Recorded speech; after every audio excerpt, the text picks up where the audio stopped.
The tension inside Crimson Lights was almost unbearable.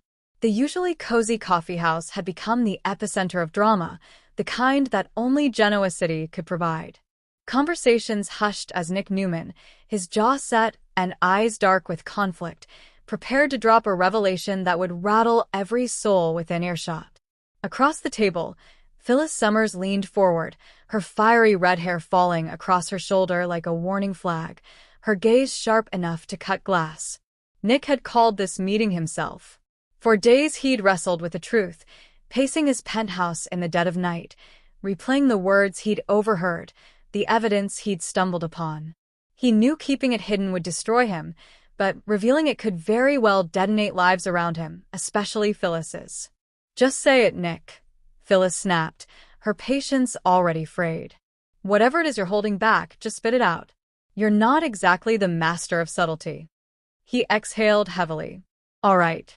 But once this is out, there's no going back." The coffee house seemed to shrink around them. Even Sharon, working behind the counter, slowed her movements, her instincts telling her this was about to get messy. Nick's voice was low, but steady. "Phyllis, the deal you thought was airtight, the one you used to leverage Tucker against Diane, it's compromised. Someone close to you sold you out." The color drained from Phyllis's face. Her lips parted, then closed again, like she was fighting for air. "What the hell are you talking about?" "It was Jeremy's old contact. You thought he was on your side, but he's been working both ends. Tucker knows everything you've been plotting. He knows you were the one trying to undercut him, and now he's using that knowledge against Jack." Phyllis's nails dug into the table. Rage flickered in her eyes, mingling with disbelief. "You're lying. Or worse, you're covering for Diane again. How convenient, Nick. You drop this little bomb and suddenly Diane gets to play the victim while I'm painted as the villain." Nick shook his head. "This isn't about Diane. This is about you constantly playing with fire and acting shocked when you get burned." Phyllis rose abruptly, her chair scraping loudly across the floor. A few patrons turned to stare, but she didn't care. "You don't get to sit there and lecture me, Nicholas. Not after all the mistakes you've made. You're no saint, so don't act like one." Her voice trembled, not from weakness, but from fury barely contained. She grabbed her purse, muttering something about fixing this mess herself, and stormed out, leaving Nick staring at the door, knowing he had just unleashed a storm that wouldn't be contained.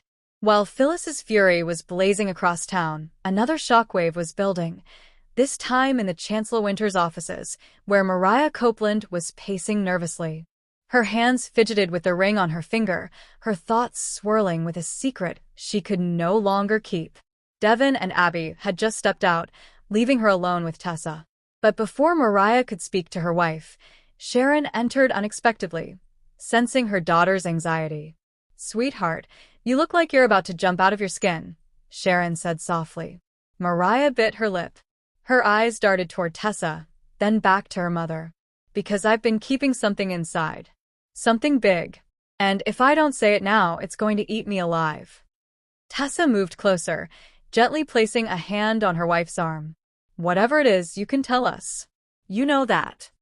Mariah drew in a shaky breath, her voice faltering at first. "I've been lying. To both of you. To everyone. The truth is, I wasn't completely honest about what happened the night I confronted Kyle." Tessa stiffened, Sharon's eyes narrowing with concern. Mariah continued, her words rushing out as if releasing a weight she'd carried too long. "Kyle didn't just walk away after our argument. He said something I never repeated because I didn't want to start another war in this family. He admitted he was considering sabotaging Summer's chances with Chancellor Winters. He was that bitter about her siding with Diane. And her voice broke, I promised him I wouldn't tell anyone if he let it go. But he didn't. He's been pulling strings behind the scenes, and I've been covering for him." Sharon's breath caught. "Mariah, do you realize what you're saying? That you've been complicit in Kyle's scheme?" Tessa's eyes were wide, hurt flickering across her face. "You should have told me. You should have told someone. Instead, you've been carrying this all alone." Tears welled in Mariah's eyes. "I thought I was protecting Summer. I thought if I kept the peace, the fallout wouldn't hit everyone I love. But now it's spiraling out of control, and I can't live with the guilt anymore. Her confession hung in the air like a thunderclap, shocking both Sharon and Tessa. It was a revelation that could shift alliances, tear apart already fragile relationships, and ignite a battle no one saw coming. By nightfall, Phyllis was still fuming from Nick's revelation.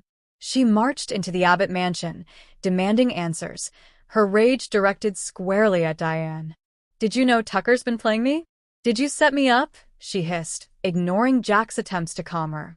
At the same time, Mariah's confession was spreading like wildfire. Devin, hearing it secondhand from Sharon, was floored, his trust in Kyle shattered, and his faith in Mariah shaken. Abby, caught between loyalty to her family and outrage at betrayal, vowed to confront Kyle directly. Two storms were raging through Genoa City, one fueled by Nick's brutal honesty, the other by Mariah's guilty conscience. Both promised fallout that would reach every corner of the city. Phyllis vowed revenge, swearing she'd make Tucker and Diane pay, no matter the cost. And Mariah, her voice raw from confessing, braced herself for the backlash, knowing her relationships with Tessa, Summer, and the Newmans might never be the same again. For now, Genoa City stood on the brink, the balance of power shifting with every secret revealed, every confession confessed. And as night gave way to morning, one truth was clear: nothing would ever be the same again.